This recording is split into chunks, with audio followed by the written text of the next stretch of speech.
Meus queridos irmãos, a paz do Senhor, estamos ao vivo aqui, nossa live do Facebook, Escola Bíblica. Hoje, estamos no período da tarde, infelizmente pela manhã houve muitas situações que não houve a possibilidade de fazer. Costumeiramente fazemos às 9 horas da manhã na quarta-feira. Mas agora estamos dando início à nossa lição de número 11, que tem como tema atributos da unidade da fé: humildade, mansidão e longanimidade, dando sequência aos nossos estudos na carta aos Efésios, e convidamos você desde já para compartilhar, convidamos você para abrir uma sala de vídeo e juntos aprendermos do Senhor Jesus nessa tarde. Conclamamos a cada um nesse momento para orarmos a Deus, dando início à nossa Escola Bíblica. Pai, muito obrigado por esse momento, te louvamos, te agradecemos por tudo, por esta oportunidade e por termos a grata alegria de poder te servir e aprender de ti, que é manso e humilde de coração. Nos ajuda, nos dá força, nos dá graça, entendimento, alargando assim, Senhor, esse entendimento para um melhor conhecimento e colocar em prática tudo quanto aprendemos acerca da tua palavra. Abençoa cada aluno que porventura está conosco nesta live, aqueles que ainda, Senhor, também estarão contemplando esta aula, que tu possas ajudar, fortalecer, abençoar e todos serem nutridos pelo teu santo e maravilhoso amor, como também pelo conhecimento revelado através das sagradas letras. Muito obrigado, rogamos a tua bênção e te agradecemos pela fé no santo nome de Jesus. Amém. Bem, queridos, a nossa lição de número 11, atributos da unidade da fé: humildade, mansidão e longanimidade. O texto áureo está em Efésios 4:1. Rogo-vos, pois, eu, o preso do Senhor, que andeis como é digno da vocação com que fostes chamados. A nossa verdade prática, a unidade na igreja, depende de que os crentes evidenciem no cotidiano a humildade, a mansidão, a longanimidade. A nossa leitura bíblica em classe, ela está inserida na carta aos Efésios, capítulo 4, do versículo 1 ao versículo de número 12. Rogo-vos, pois, eu, o preso do Senhor, que andeis como é digno da vocação com que fostes chamados, com toda a humildade e mansidão, com longanimidade, suportando-vos uns aos outros em amor, procurando guardar a unidade do Espírito pelo vínculo da paz. Há um só corpo e um só Espírito, como também fostes chamados em uma só esperança da vossa vocação. Colossenses, capítulo 1, do versículos 9 ao 12. São duas leituras, tá? É carta de Paulo aos Efésios, capítulo 4, do versículo 1 ao 4, e Colossenses, capítulo 1, do versículo 9 ao 12. Por esta razão, nós também, desde o dia em que o ouvimos, não cessamos de orar por vós e de pedir que sejais cheios do conhecimento da sua vontade, em toda a sabedoria e inteligência espiritual, para que possais andar dignamente diante do Senhor, agradando-lhe em tudo, frutificando em toda a boa obra e crescendo no conhecimento de Deus, corroborados em toda a fortaleza, segundo a força da sua glória, em toda a paciência e longanimidade com gozo, dando graças ao Pai, que nos fez idôneos para participar da herança dos santos na luz.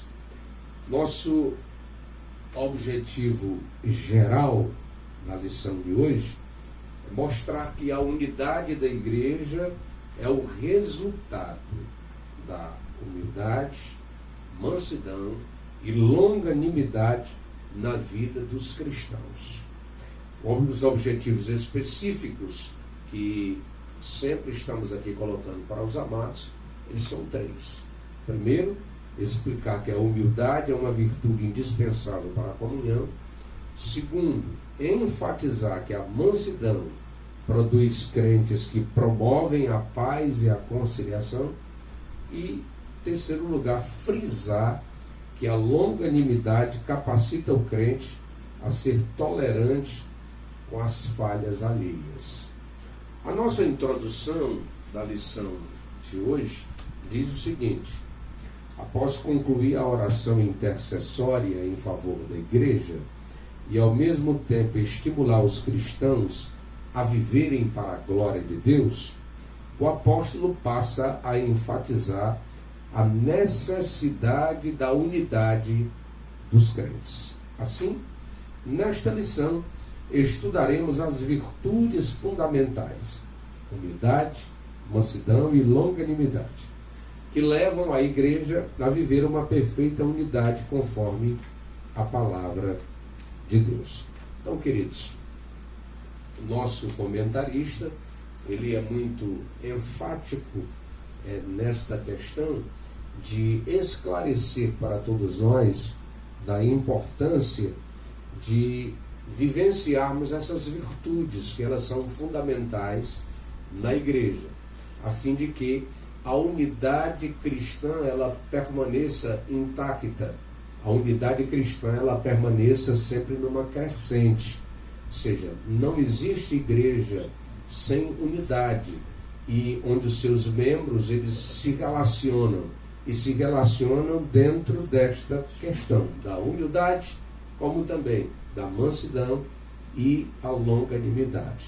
Portanto, nosso primeiro ponto da lição de hoje diz o seguinte: para haver unidade é preciso humildade.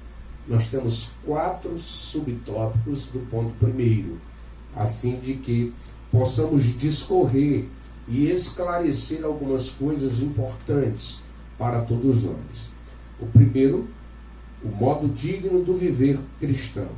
O segundo, a humildade.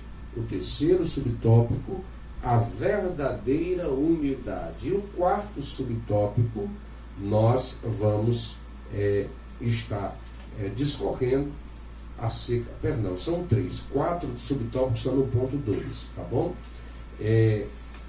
Eu fiz aqui apenas uma confusãozinha. Então, o primeiro ponto são 3 subtópicos, e no segundo ponto é que nós vamos ter 4 subtópicos.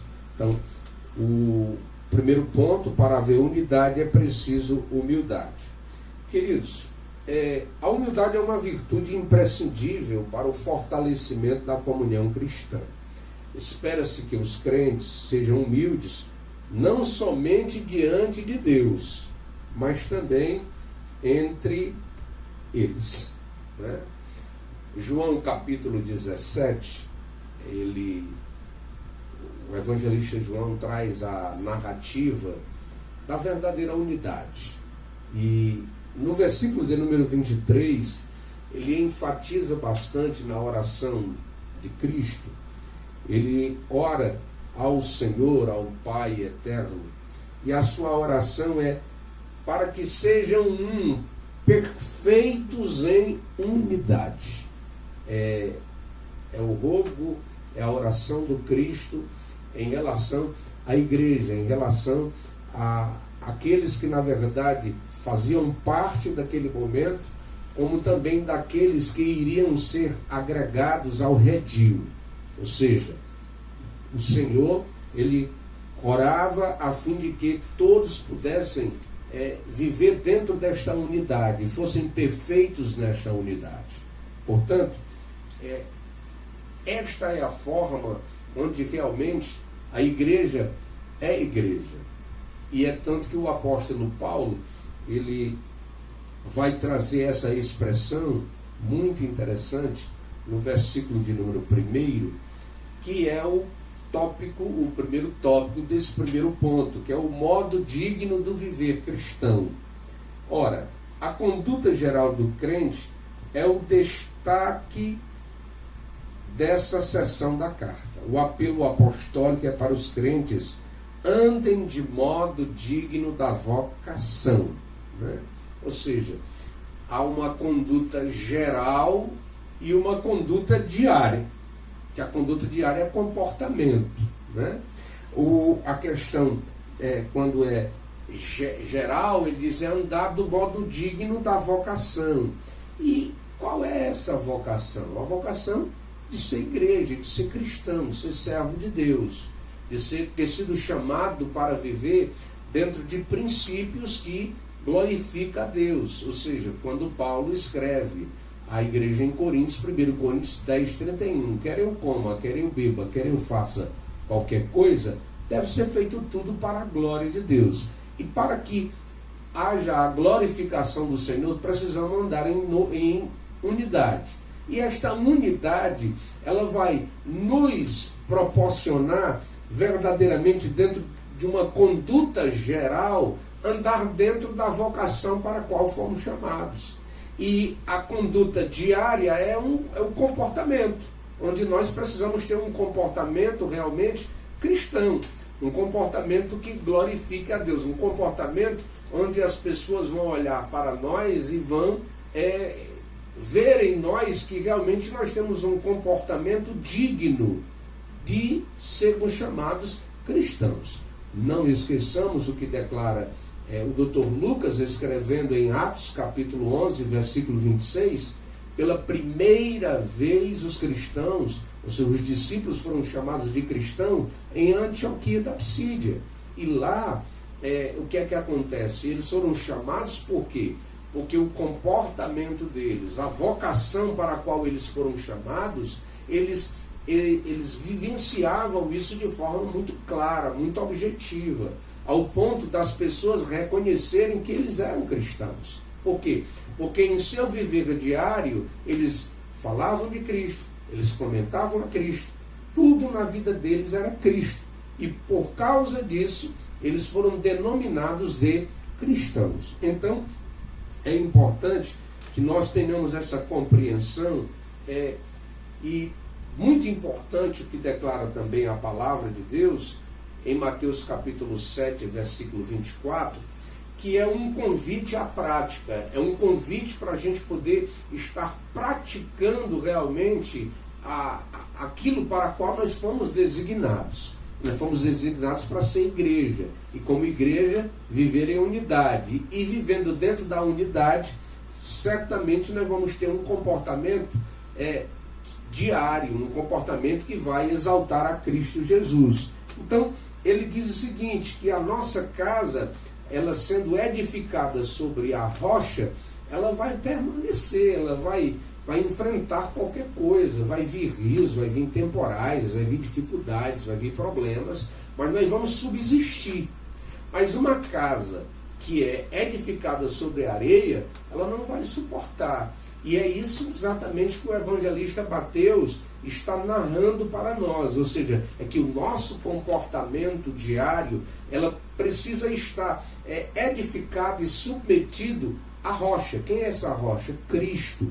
E se Cristo é a nossa rocha, é diferente da rocha deles, como declara em Deuteronômio, então nós precisamos estar vivenciando realmente os princípios da palavra de Deus de forma prática, de forma que elas possam verdadeiramente serem compreendidas, entendidas, e tantos quantos nos conheçam saibam que somos verdadeiramente cristãos.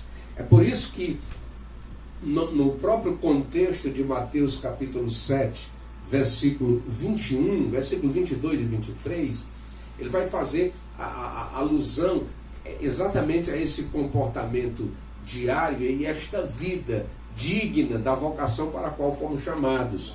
Porque no texto de Mateus 7, 21, eu vou até ler a fim de que os amados irmãos tenham assim uma compreensão maior, né, do que nós estamos querendo passar para vocês. Diz o seguinte: nem todo aquele que me diz Senhor, Senhor, entrará no reino dos céus, mas aquele que faz a vontade de meu Pai que está nos céus. Então, existem duas palavras importantes aqui que eu preciso realmente trazer para a minha vida. Ou seja, a primeira palavra é aquele que me diz, e a segunda é aquele que faz. Existem muitas pessoas que dizem, existem muitos ensinadores que dizem, mas O que faz a vontade é realmente a vocação para a qual nós fomos chamados. É como a questão dos dons, né? As pessoas acabam, às vezes, enfatizando por demasiado a questão dos dons. Dão importância aos dons como se fosse realmente a melhor coisa, a coisa mais excelente. E o que é mais excelente é o amor. O amor, sim, é o caminho mais excelente, onde o apóstolo Paulo vai deixar isso bastante claro. A questão dos dons é importante para aperfeiçoamento dos santos, mas o fruto do Espírito, amados irmãos, é exatamente a vocação para a qual nós fomos chamados. E é esta a propositura do apóstolo Paulo quando escreve a carta aos Efésios, para que os amados irmãos possam viver dentro desse comportamento, com humildade, com mansidão e com longanimidade. Que isto aqui fala de relacionamentos. Então, nós precisamos nos relacionar dentro do fruto do Espírito. Desta forma, verdadeiramente, nós não vamos apenas dizer, mas fazer. Nós vamos estar realmente entranhados. Nós vamos estar realmente dentro desta perspectiva bíblica para podermos avançar. Ou seja, muitas pessoas acabam valorizando por demais a questão dos dons e estão esquecendo o fruto. Não se relacionam bem, não sabem ouvir uma crítica, não sabem ouvir as coisas de forma correta, né? E acabam gerando problemas, dificuldades, contendas. Por quê? Porque não aprendeu a andar do modo digno da vocação para a qual ele foi chamado. E a vocação para a qual nós fomos chamados é para que nos relacionemos dentro da mansidão, da humildade e da longanimidade. Tá bom? Então, aqui está, queridos e amados irmãos, o primeiro subtópico, né, do ponto primeiro. Para haver unidade é preciso humildade. Então, para que esta unidade ela seja vivenciada, o modo digno do viver cristão deve ser dentro da humildade, que aí é o subtópico 2, que o nosso comentarista apresenta, que ele diz o seguinte: a humildade. Para os povos pagãos, a humildade não era uma virtude, pelo contrário, era considerada uma atitude negativa, fraqueza de caráter e falta de amor próprio. Na vida de Cristo é que a humildade aparece como virtude, pois ele não teve por usurpação ser igual a Deus, mas aniquilou-se a si mesmo, tomando a forma de servo. Filipenses capítulo 2, versículos 6 e 7. No Evangelho de João, nosso Senhor lavou os pés dos apóstolos, dando o exemplo de humildade, né? Coloca os discípulos assentados e coloca uma bacia, uma toalha sobre os ombros, começa a lavar os pés dos discípulos, né? Com humildade, e é assim que ele ensina, que nós vivenciemos realmente a humildade. E o que é humildade? Eu vou sintetizar essa expressão humildade numa frase: pensar menos em si. Isso é humildade. Pensar menos em si. Quando eu penso mais no meu semelhante, quando eu penso mais nas pessoas do que em mim próprio, isso é humildade. Foi exatamente isso que aconteceu com o Senhor Jesus. Ele pensou em nós, ele morreu por nós, ele se entregou por nós. Ele lavou os pés dos discípulos para que eles compreendam a humildade. Ele sendo Deus, ele se fez pobre. Ele sendo dono de todas as coisas, sendo rico, se fez pobre. Ele sendo o rei dos reis, ele lava os pés dos seus discípulos como ato de humildade. Ele não teve os seus sentimentos, eles não foram ser igual ou superior ao Pai. Pelo contrário, ele se humilha, ele reconhece o seu estado de humanidade. Como humano, ele se rende. Como humano, ele se volta, ele se curva, ele reconhece Então, isto, na verdade, é exatamente isso, amados irmãos, que o Senhor quer que nós vivenciemos. Ele não quer, na verdade, uma falsa humildade. Não quer isso de nós. Ou seja, viver de aparência, viver apresentando-se para as pessoas, sabe, com esse espírito de humildade, quando no nosso interior não existe humildade alguma. Eu não penso nos outros, eu não penso em ajudar, eu não sei estender a mão.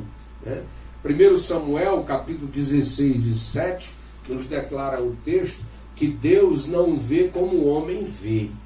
Deus vê diferente, ou seja, Deus viu em Davi um homem humilde, um homem simples.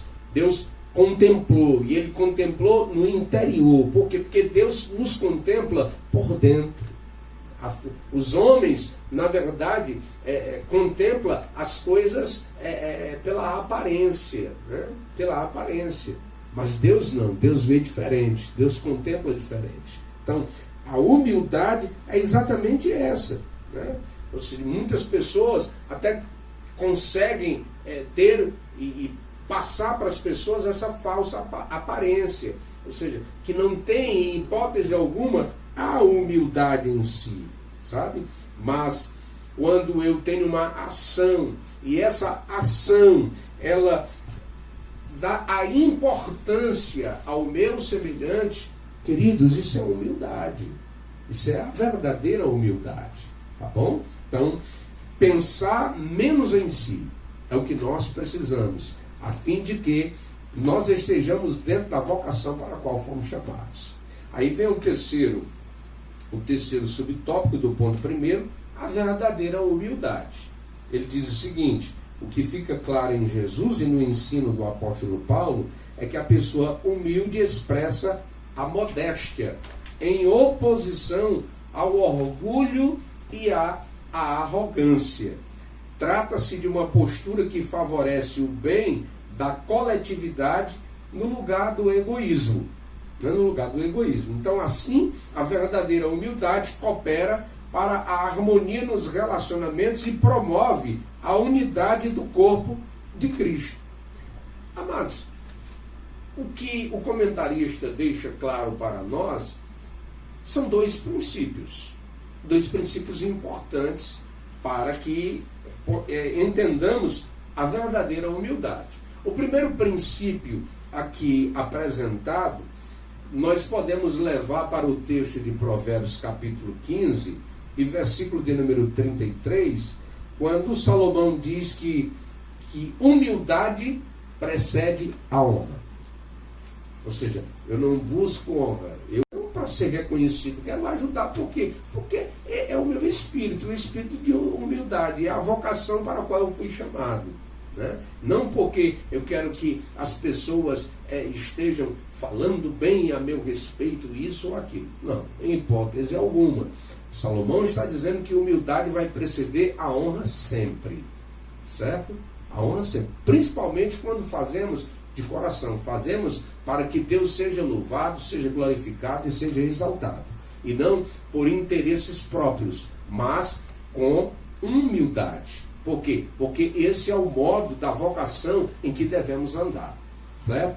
O segundo princípio é o oposto. E é o que Salomão também vai expressar em Provérbios 16, 18. Que ele diz que o orgulho precede a ruína. Então, em oposição ao outro. É exatamente isso que o comentarista declara. Que a pessoa humilde expressa modéstia, em oposição ao orgulhoso e ao arrogante. Então, são duas coisas opostas. A verdadeira humildade, ela está sempre, na verdade, conduzindo-se de forma correta, de forma que as pessoas possam realmente compreender e entender. Nós temos, a gente pode até adentrar um pouco aqui na questão dos temperamentos. Nos temperamentos. Nós temos 4 tipos de temperamentos. Nós temos o colérico, nós temos o sanguíneo, nós temos o melancólico e nós temos o fleumático. o sanguíneo e o colérico são pessoas altamente extrovertidas. O fleumático e o melancólico, eles são introvertidos. São opostos de temperamentos. Mas Deus, na verdade, vai usar a ambos, a qualquer um dos temperamentos. A qualquer um dos temperamentos. Isso não significa, porque eu tenha um temperamento sanguíneo, e aqui eu já vou dizendo para vocês, esse é o meu temperamento, é o temperamento do pastor Elvis, é sanguíneo. O pastor Elvis é sanguíneo. Agora, isso não significa, porque eu seja sanguíneo, que eu não seja dominado pelo fruto do Espírito. Que o fruto do Espírito ele não seja maior do que esse temperamento. Ou seja, porque é o Espírito de Deus que controla a minha vida. É o Espírito de Deus que está no meu viver. Ou seja, eu luto com o meu temperamento. Eu luto com o meu temperamento. Para quê? Para que eu não possa, na verdade, sair do equilíbrio. E é para isso que, na verdade, o Espírito de Deus, através do fruto do Espírito, vai trabalhar em todos os temperamentos. E a gente poderia citar alguns personagens bíblicos, né, que estão dentro desta perspectiva. Por exemplo, Pedro. Pedro era sanguíneo. Pedro, ele... Quando a coisa esquentava, ele não tinha esse negócio dele. Puxava a espada e cortava a orelha de gente. Embora que ele queria cortar a cabeça do camarada. Né? Mas o temperamento de Pedro. E o Senhor disse, põe a tua espada na bainha. Né? Põe a tua espada na bainha. Ou seja, tenha calma, tenha prudência, tenha equilíbrio. As coisas, elas vão... você precisa aprender a lidar com esse temperamento. Você precisa aprender a lidar com essas questões. Tá bom? Então, a verdadeira humildade, queridos irmãos, não significa que por eu ter um temperamento sanguíneo ou colérico, no caso aqui, podemos colocar o apóstolo Paulo dentro dessa questão de temperamento, porque Paulo era colérico. Paulo não brincava. Paulo era tão colérico, ou seja, ao ponto de escrever a sua segunda carta a Coríntios, né? A primeira carta, capítulo 5, ele descobre, na verdade, que na igreja de Corinto estava lá um filho que estava se relacionando com a mulher do pai, ou seja, com a sua madrasta. Né? E ele disse, olha, esse infeliz que está aí no meio, eu entrego a carne dele para o diabo, para Satanás. Ou seja, ele era tão zeloso pela lei, tão zeloso pela lei de Deus, pela palavra do Senhor, que ele está ali colérico diante daquela situação, porque ele diz, olha, nem no meio dos gentios se escuta que haja tal coisa. E vocês que são aí da igreja, se permitem esse tipo de situação, ele está realmente encolerizado por aquela situação. Tá bom? Mas isso não significa que eu não tenha que permitir que Deus trabalhe na minha vida de tal forma que eu seja regido pela palavra, regido pelo fruto do Espírito. Tá bom? Então, a gente coloca aqui esses dois princípios, que humildade precede honra, e o outro princípio de Provérbios 16 e 18 é que o orgulho precede a ruína. Então, a verdadeira humildade, ela vai estar sempre indo contra o orgulho, indo contra a arrogância, porque nós não fomos chamados para viver dentro dessa situação. É tanto que Paulo, quando escreve aqui em Gálatas 5,16, ele traz assim uma palavra bastante interessante, quando ele diz que quando nós vivenciamos o fruto do Espírito, jamais satisfaremos a carne. Jamais satisfaremos a carne. Ou seja, porque nós estamos andando dentro da vocação para a qual fomos chamados. E a vocação para a qual nós fomos chamados foi para viver em mansidão, foi para viver em longanimidade, como também nós fomos chamados para viver na humildade. Né? Dentro da humildade. Portanto, queridos e amados irmãos, não esqueçamos as palavras do Senhor Jesus. 11:29 de Mateus, Mateus escreve, narra as palavras do Senhor Jesus quando ele diz, aprendam de mim, que sou manso e humilde de coração, e acharei descanso para as vossas almas. Paulo escreve em Gálatas 5:25 e ele vai dizer: se vivemos em espírito, andemos também em espírito. Tá bom? Deus abençoe. Esse é o nosso primeiro ponto. Nós finalizamos. Primeiro ponto que tratamos: para haver unidade é preciso humildade, né? E essa virtude é produzida na vida do cristão através do Espírito Santo. Nosso segundo ponto: para haver unidade é preciso mansidão. E aqui nós temos 4 subtópicos. O primeiro, mansidão, um fruto do Espírito. O segundo, grandes exemplos de mansidão: Moisés e Jesus Cristo. Terceiro, a verdadeira mansidão. Quarto subtópico, mansidão pressupõe conciliação. Queridos, a virtude da mansidão produz crentes capacitados a bem gerir os conflitos, promovendo paz e conciliação na igreja local. Isso aqui é essência do Evangelho, mansidão. Ou seja, a essência do cristão sobrepuja as circunstâncias. A mansidão nos leva exatamente para isso, para viver a essência do Evangelho e superar circunstâncias. E aí, o subtópico primeiro, quando ele vai falar de mansidão, um fruto do Espírito, ele vai dizer que mansidão transmite o conceito de ternura, de gentileza, de cortesia e de paciência. Essa qualidade é listada nas Escrituras como um dos aspectos do fruto do Espírito. A mansidão é um estado que deriva da humildade. O termo indica moderação nas ações, bom trato para com o semelhante e ausência de precipitação.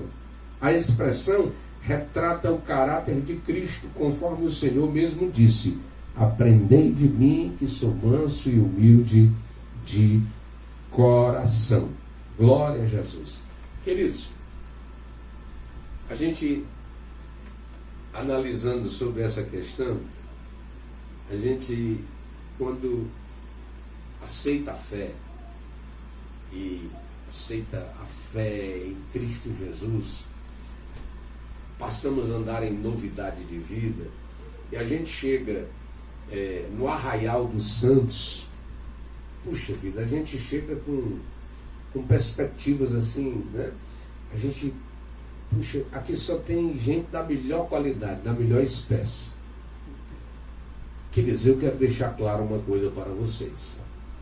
A igreja, o templo do Senhor, eu costumo dizer que é um pronto-socorro. E o que é um pronto-socorro?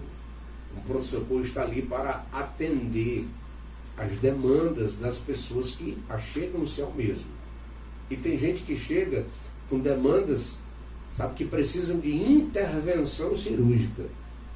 Tem gente que chega com uma dorzinha de cabeça, tem gente que chega febril, tem gente que chega, sabe, tem gente que chega já para ir para UTI diretamente, entendeu? Então, existem as pessoas tratadas. Essas pessoas tratadas, elas vão cuidar daqueles que estão chegando, que precisam também de tratamento. E existem pessoas que estão em tratamento. E essas pessoas que estão em tratamento, elas estão dentro de uma perspectiva para que possam alcançar o tratamento e receberem a cura para poder ajudar outras pessoas. Então, não existem pessoas perfeitas. Não existem pessoas perfeitas. Aceitei a Jesus, eu não sou perfeito. Não há ninguém perfeito. Nós somos seres imperfeitos, que precisamos de Deus. Nós somos seres em construção. Sabe? Há uma placa no nosso interior bem grande, né? E essa placa está escrito: Deus está trabalhando, está em obras. Essa vida aqui está em obras, está precisando de cuidados. Então, a mansidão é exatamente o fruto do Espírito, um dos gomos do Espírito, onde nós vamos aprender a lidar com as circunstâncias, com os problemas, com as dificuldades, com o temperamento, com situações adversas, com críticas e com tantas outras coisas que nos advêm ao longo da caminhada.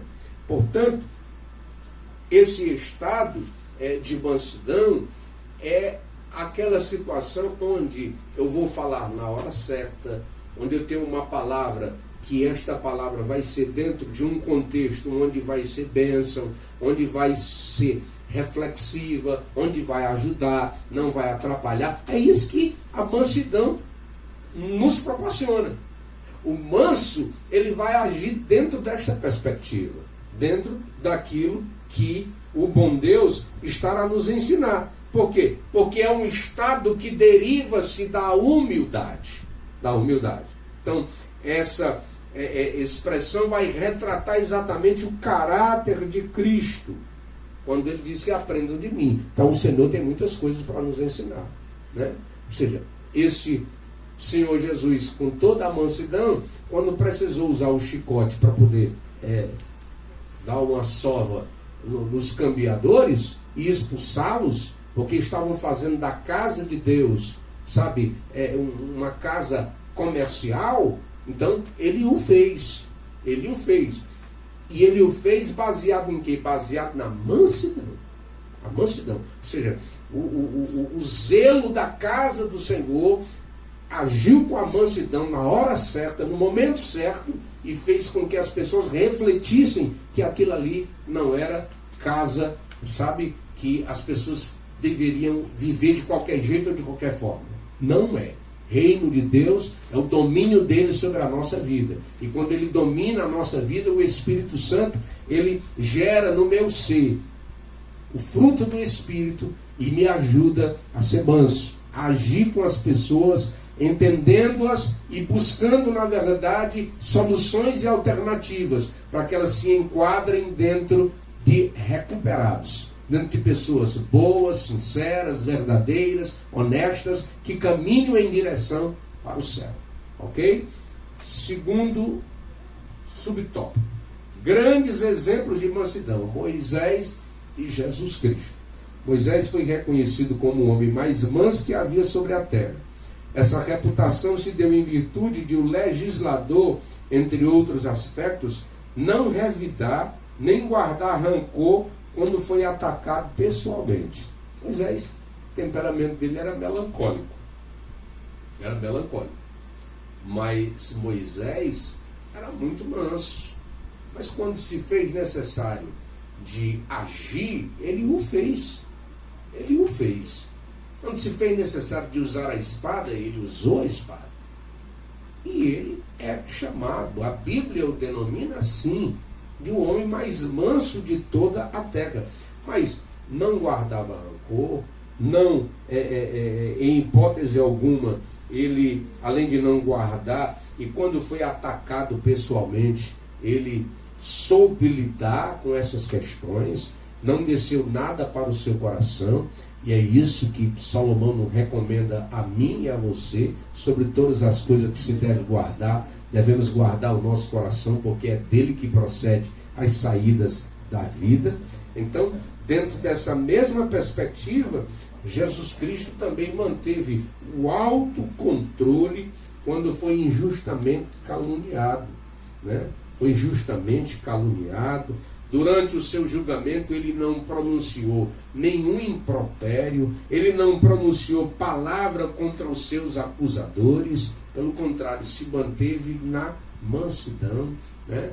Ele, quando estava sendo julgado por Pilatos, ele disse para Pilatos: nenhum poder tu terias se do céu não te fosse dado, né? Portanto, ele verdadeiramente, com a sua mansidão, ele utilizava-se da mesma de tal forma que ele mexia com as pessoas. Mexia, que eles, o homem manso, ele acaba, na verdade, confrontando as pessoas sem dizer coisa alguma. Apenas com a forma de ser, com a forma de lidar de forma correta, de forma justa, de forma sincera, de forma verdadeira. Então, nós temos aqui o exemplo da mansidão diante das mais difíceis circunstâncias. É isso que nós precisamos aprender. Em todas as circunstâncias, agirmos com a essência. Qual é a essência? O Evangelho. E o que é que o Evangelho nos proporciona? Nos proporciona o Espírito do Senhor trabalhando em nós e nos dando a condição de ser manso, de agir com mansidão, de agir de forma que nós não saiamos da nossa verdade, não saiamos dentro daquilo que porventura nos fora dado através do seu Santo Espírito. Então, são dois grandes exemplos de mansidão, Moisés e Jesus. Terceiro subtópico, a verdadeira mansidão. Pessoas com essa virtude são disciplinadas e capacitadas a perseverar na perseguição. Não revidam os maus tratos sofridos, não se apressam a emitir juízo, não cedem às provocações, nem dão espaço para ressentimentos. Queridos, é muito interessante essa questão e esse terceiro subtópico da verdadeira mansidão. A vida pastoral, ela é muito interessante. A vida pastoral, ela não é reconhecida por muitos, né? O médico, ele é reconhecido, né? Porque ele trabalha para dar vida, ele trabalha para dar saúde, né? O repórter, ele é reconhecido porque ele trabalha para informar. Embora que a gente hoje, sabe, esteja vendo cada coisa, né? As pessoas indo por caminhos muito dificultosos.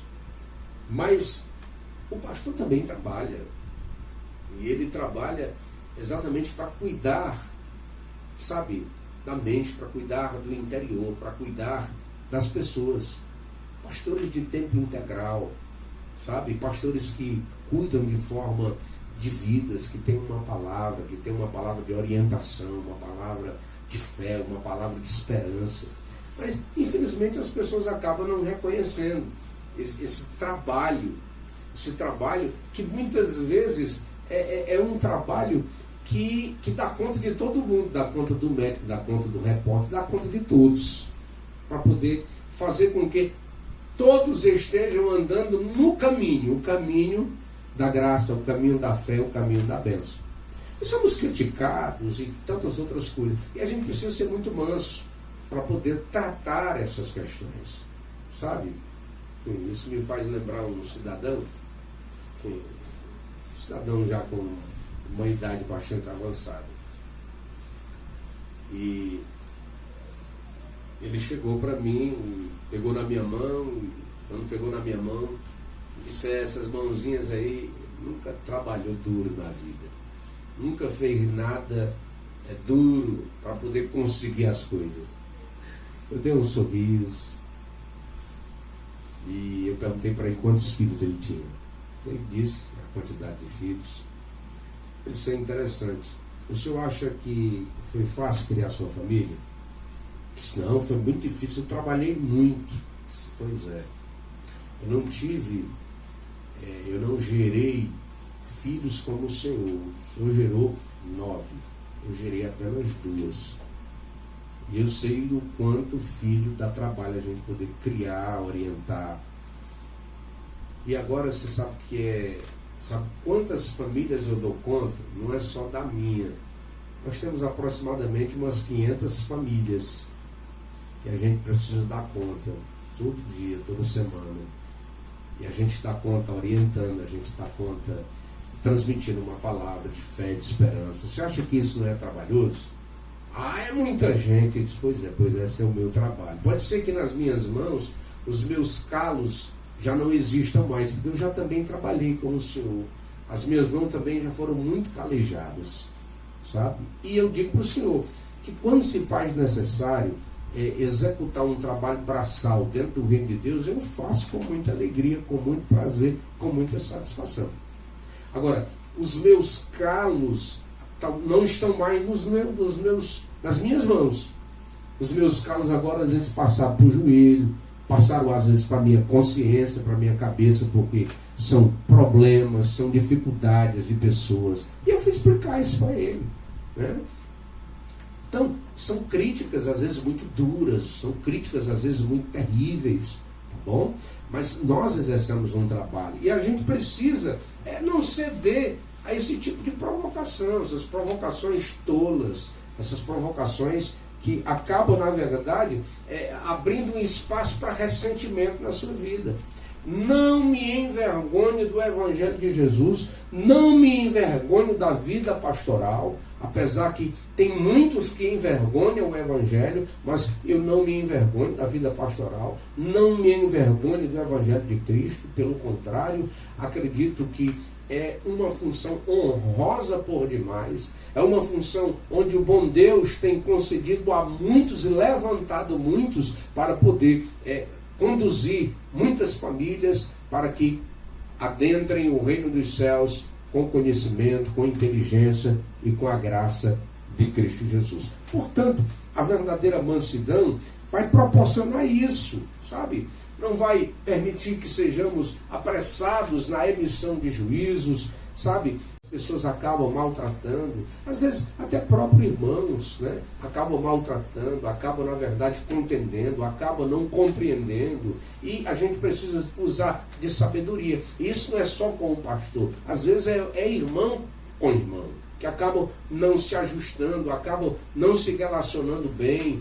Por quê? Porque está faltando mansidão, está faltando a longanimidade, está faltando a humildade, sabe? Para que possam realmente compreenderem, entenderem, chegarem a um denominador comum e vencerem aquele problema, vencerem aquela dificuldade. Porque nós não fomos chamados para viver dentro desta perspectiva de intrigas, de malquerência, de vivermos dentro de situações que gere um relacionamento quebrado. Não, nós fomos chamados para viver dentro da mansidão. E isso não é uma virtude que vai revelar fraqueza ou inferioridade. Pelo contrário, é controle emocional. Indica um controle emocional. Quem se utiliza da mansidão, ele tem controle emocional, ele tem controle sobre as suas atitudes, ele tem controle a fim de que não se gere uma situação comprometedora ou que traga prejuízos para a sua vida ou para a vida do seu semelhante. Portanto, esta é a verdadeira mansidão, porque ela trata da submissão do homem para com Deus e a sua palavra. Bendito seja o nome do Senhor. Tiago, Tiago, no capítulo 1 e o versículo de número 21, Tiago traz uma expressão bem interessante que eu quero compartilhar convosco, né?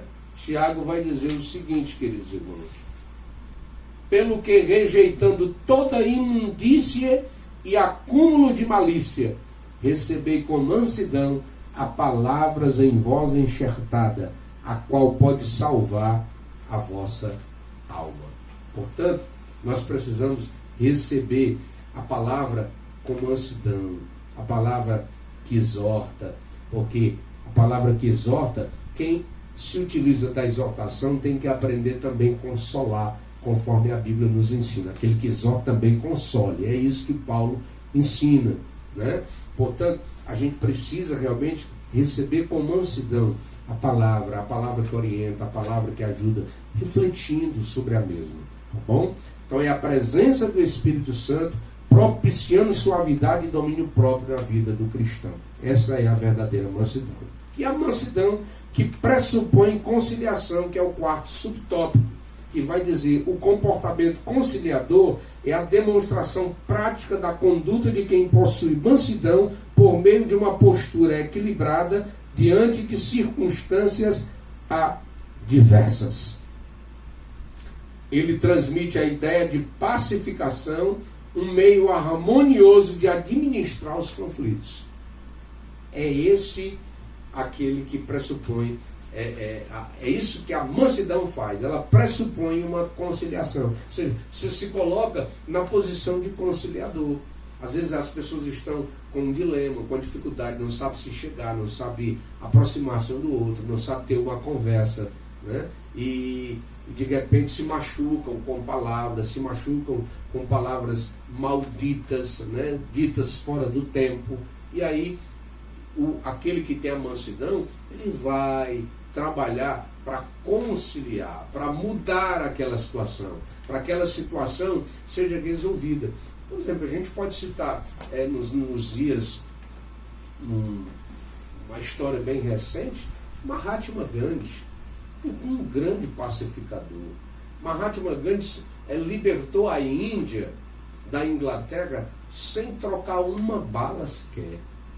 Ele só na conversa, só no diálogo, né? Ele esteve na Inglaterra por várias vezes, em reuniões, e só conversando, só dialogando, só mostrando que o seu país precisava de liberdade, precisava da libertação, que saísse daquela situação, tá bom? Então, é exatamente isso o que a mansidão vai proporcionar. Ela vai nos ajudar a conciliar, ela vai nos ajudar a conduzir outras pessoas para viver em paz, para estar em paz e para seguir em paz, conforme declara Hebreus 12:14. Seguir a paz com todos, sem a qual ninguém verá o Senhor.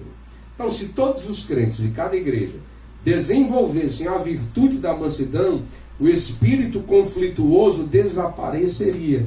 Em lugar de sentimento faccioso, eles apresentariam um espírito manso e conciliador. Existem coisas, irmãos, que a gente vê unidade. Por exemplo, vamos falar aqui de uma unidade que não é boa, que não é agradável. A unidade de construir a Torre de Babel. A Torre de Babel havia uma unidade. Todo mundo ficou unido para construir a mesma coisa. Mas isso não foi agradável a Deus. Porque a unidade deles era uma unidade que provocava a majestade e a santidade do Senhor. Então, por isso é que aquela torre foi chamada de Babel, ou seja, houve uma confusão de línguas. Por quê? Porque a unidade deles era uma unidade que não era o centro da vontade do Senhor. Outra unidade falsa, Ananias e Safira. Eles estavam unidos. Unidos em quê? Unidos em mentir. A mentira, a prática da mesma, quem o faz comunga com Satanás, que é o pai da mentira, conforme João 8,44. Então, eles macomunaram em mentir, quando não havia necessidade alguma de fazê-lo. No entanto, a unidade deles também, ela, em hipótese alguma, ela é aceitável diante do Senhor. A unidade, ela vai proporcionar, amados irmãos, algo maravilhoso e especial. Principalmente quando nós vivenciarmos a humildade, a mansidão, para que a gente achegue-se à longanimidade. Glória seja dado o nome do Senhor para todo o sempre. Não esqueçamos a palavra de Deus em Mateus 5,9, Sermão da Montanha. O evangelista Mateus narra as palavras de Jesus, que diz: bem-aventurado os pacificadores, né?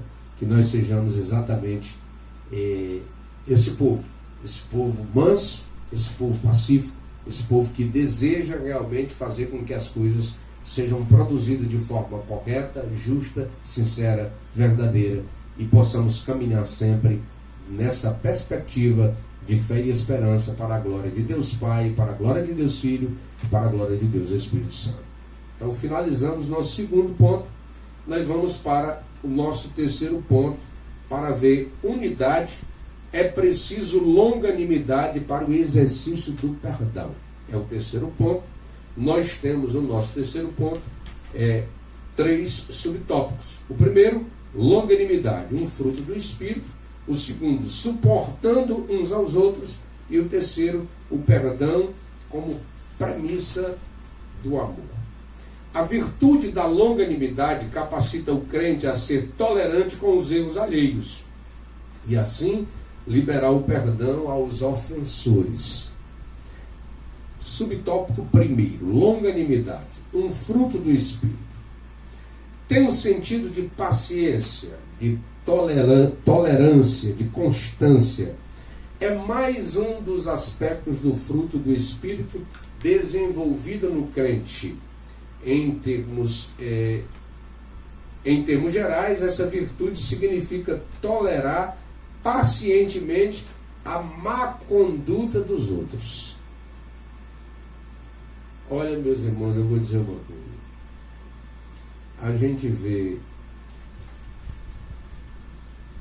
tanta má conduta que a gente vai tolerando as coisas, mas orientando, colocando as coisas no seu devido lugar. Por quê? Porque, infelizmente, você chega no Arraial dos Santos com muita coisa ruim. Você chega no Arraial dos Santos com uma série de fatores que geram dificuldades no seu viver. Por isso que eu chamo o templo do Senhor, o Arraial dos Santos, o pronto-socorro de Jeová. Por quê? Porque ele vai tratar essas pessoas. Tratar das suas feridas, tratar das suas má condutas, tratar da sua alma, tratar, sabe, de tantas coisas que você leva consigo. O Senhor perdoa, mas eu preciso de tratamento, de cuidados especiais para que eu alcance realmente essa estatura de varão perfeito, né? Então, eu preciso aprender pacientemente a cuidar desta má conduta. Por quê? É isso que a palavra de Deus nos ensina. Corrige. Não entendamos o seguinte: o amor de Deus não é um amor bonachão. O amor de Deus, ele tem 3 princípios importantes, certo? O amor, ele instrui, o amor, ele corrige, e o amor, ele pune. Então, é a mesma coisa da disciplina. A disciplina, ela é instrutiva, a disciplina, ela é corretiva, e a disciplina é punitiva. Então, está baseada no amor de Deus. Ela não está baseada em coisas humanas, mas está baseada no amor, no caminho mais excelente. Quando Deus nos corrige, Ele nos corrige porque nos ama. Ele nos corrige porque não quer ver o seu povo perdido. É tanto que Paulo escreve à igreja em Coríntios e deixa claro que é tempo de Deus começar, na verdade, a correção pela sua própria casa, pelo reino dele, pelo seu próprio povo.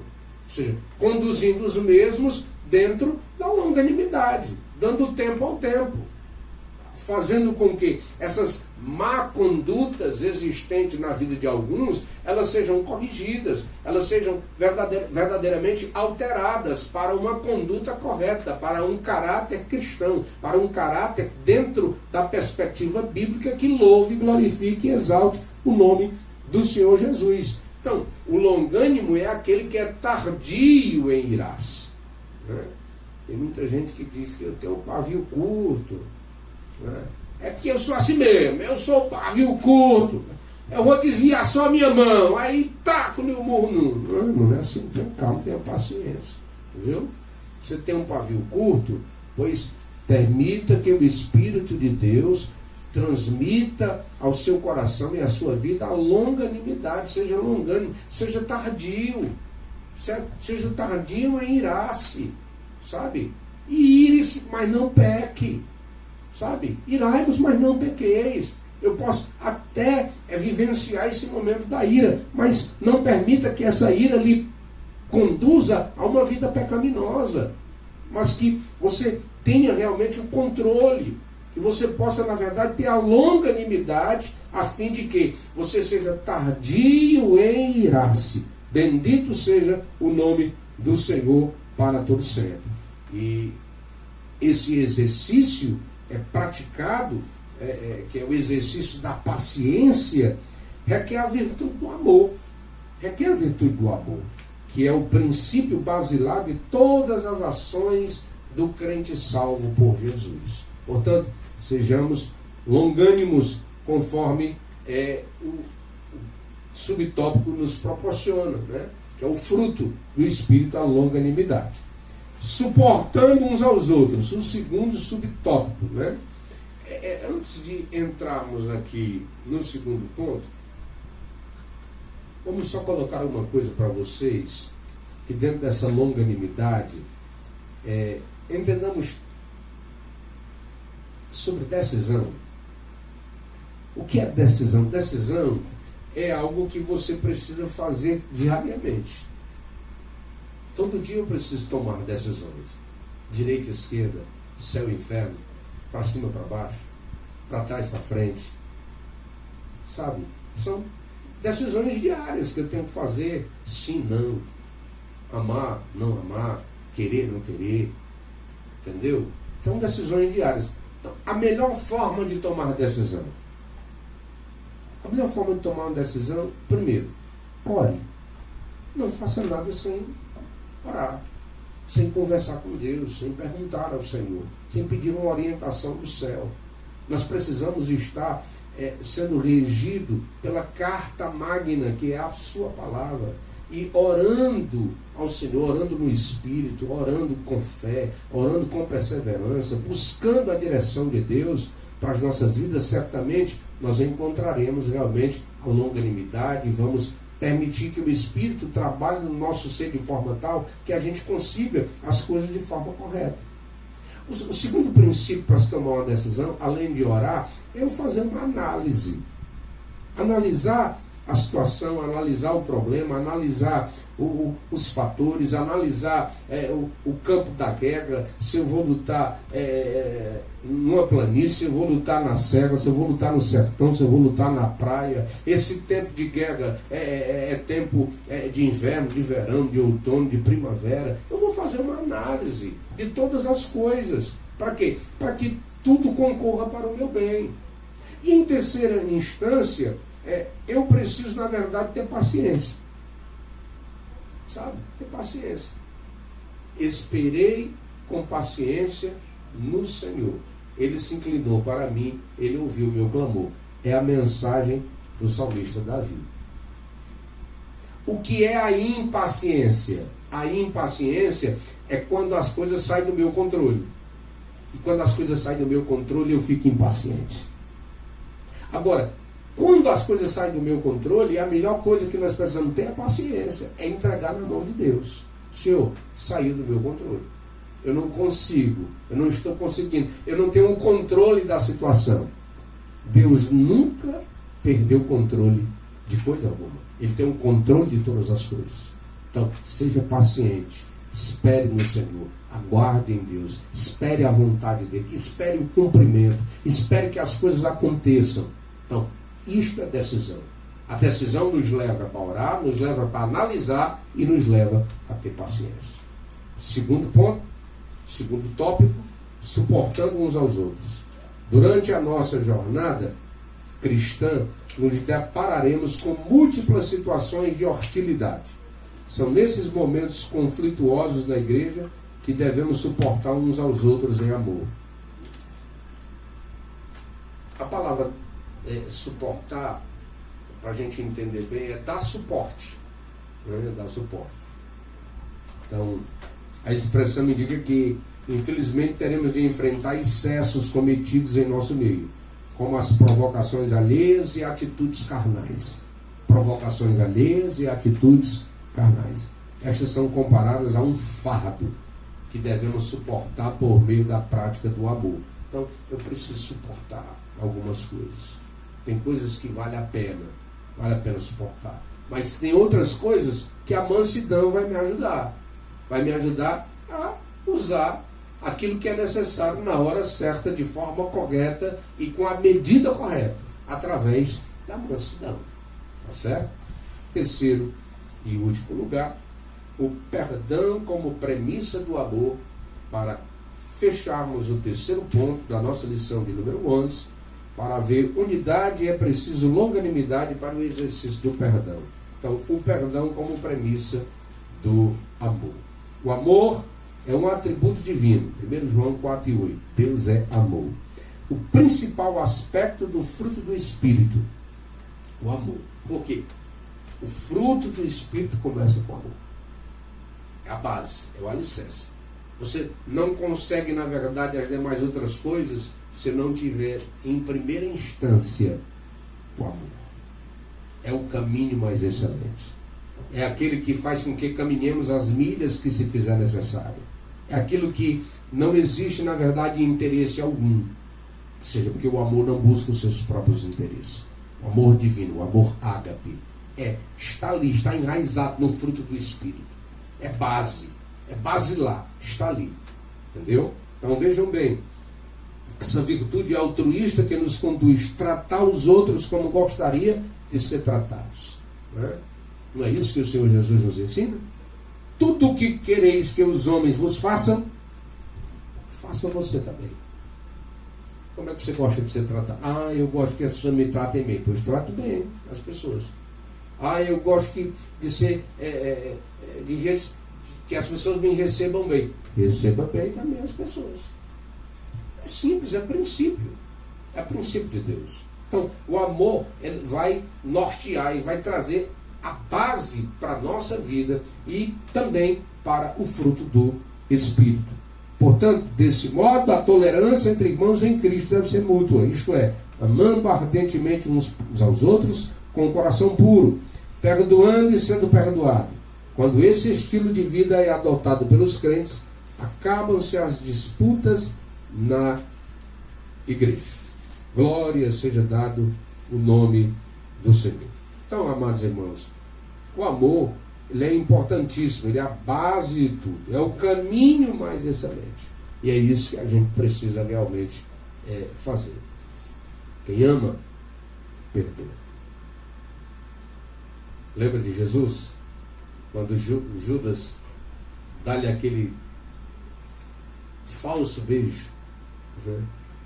Judas beija, e quando beija, o Senhor trata ele com amor. E diz assim: que fazes aqui, amigo? Se existe uma coisa que nunca houve na vida de Jesus, foi falsidade. Tem gente que gosta, que aprende a ser falso, né?